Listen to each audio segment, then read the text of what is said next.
Buong Pilipinas. Ito ang Radyo Pilipinas News Update.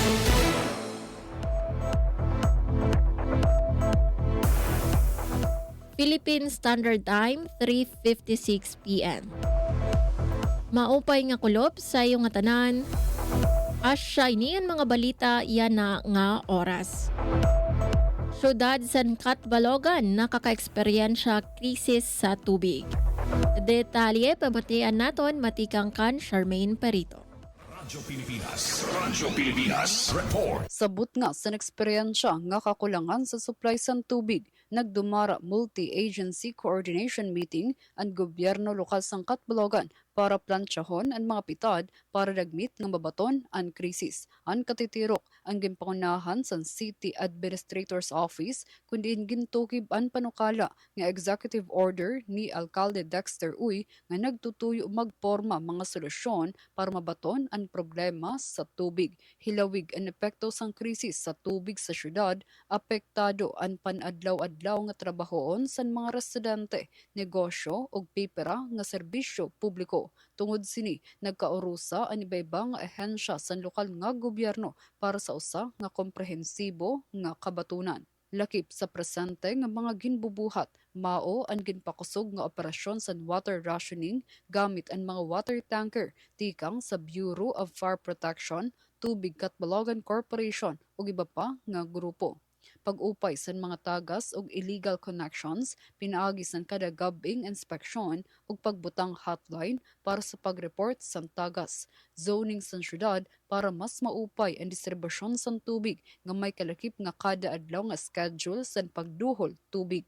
Pagtindog temporaryo nga titirukan sa tubig sa mga lugar sugad sa Sky City ug pagigsumpayan sa mga hipid nga bungto para sa kadugangan nga supply ug pag-upgrade sang kolador, clarifier and water source ug pag-install sa bag-o nga submersible pump sa Karamayon para mapakusog ang pressure ug kapasidad sa supply. Base sa lokal nga gobyerno, padayon ang ira pakigsumpayan sa mga barangay ug pribado nga sektor para mas siguro nga may bastante ug safe nga tubig ang kada pamilya sabot nga sang ginaatubang nga krisis. Nagpasalamat liwat ang syudad sa suporta ug pagborbligay sa mga residente samtang nananawagan sa padayon nga kooperasyon.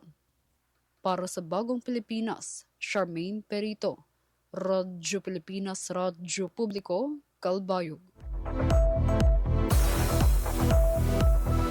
Para sa aton katapusan nga balita, bag-o nga 4.9 million pesos nga multi-purpose building sa Bungtosan Pagsanghan Samar magiging Barangay Health Center. Detalye adi sa akon report.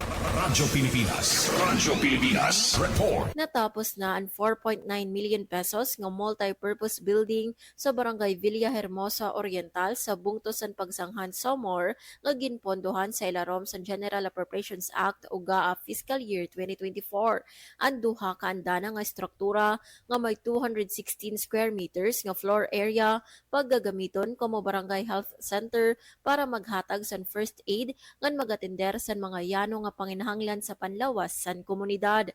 Sa siyahan nga andana, may ada treatment room, storage, pantry, receiving area, midwife's office ngan comfort room, samtang ang ikaduha nga andana gintalaan para sa multipurpose nga gamit.